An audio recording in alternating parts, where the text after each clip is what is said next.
Takže ľudia, toto je prvé video na mojom kanáli. Určite ma už poznáte. Už som mal dokopy 10 kanálov, všetky sa mi vymazali.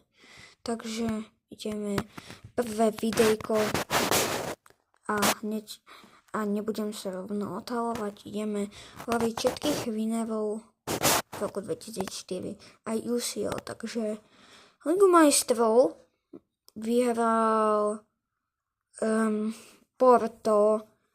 FC Porto porazilo Monaco 0-3, porazilo aj Chelsea a Real Madrid.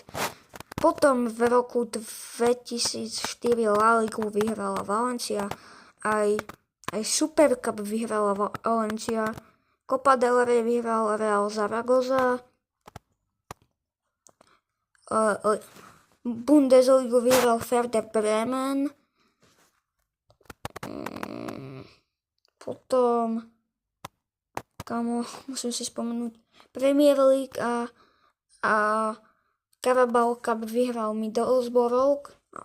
No, tak ako Premier League vyhral Arsenal. Áno, Arsenal a Carabao Cup vyhral Middlesbrough. Potom asi to najdivnejšie, ako sa mohlo stať.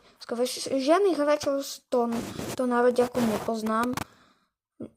Tuto vyhrali 2004, ale poznám len jedného a to je Zagorakis. A Grécko vyhralo Euro. Áno, Grécko vyhralo Euro. No, takže ľudia, keď chcete vidieť ďalšie roky, tak